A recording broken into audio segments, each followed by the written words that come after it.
Akala ko simpleng beauty event lang, napakadami palang mga fun activities, free samples, hindi ko ina-expect na ganito karaming freebies ang nakuha ko. Nag-gather nga ang mga creators sa mga event na to.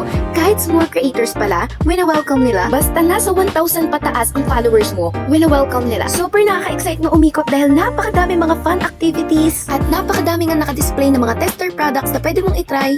Halos bawat booth, may activities, product demos, at may mga libreng samples pa kapag sumali ka. Nakaka-excite nga sumali sa mga activities dahil pag nanalo ka, mas mahal ang ibibigay sa'yo. Napakadami nga umattend dito sa iFace Expo, napakadami mga creators na umattend, almost crowded na talaga inside. Bawat booth talagang pinipilahan dahil sa mga fun activities at mga free samples na mga binibigay nila. Ang saya rin makadiscover ng mga panibagong brands, makipag-collaborate ka sa kanila, hindi nila kailangan ng maraming followers, basta makikipag-cooperate ka sa kanila to promote their products. Mga 11 AM na nga ako nagpunta, pero 7 PM na ako nakalabas dahil sobrang daming booths talaga na makikita mo everywhere. Sobrang nakaka-excite yung mga activities at mga free samples na mga binibigay nila as gifts. Shoutout nga sa Thea Pros brand dahil sobrang generous, almost full set package ang binigay nilang gifts. And also sa BYS brands dahil 2 set product ang binibigay nila, tapos mahal pa. Sobrang generous ng gumawa ng event na to dahil meron silang mga free food and drinks na ino-offer nila. Overall, napakasulit ang experience ko dito sa iFace Expo. Buti na lang talaga umattend ako.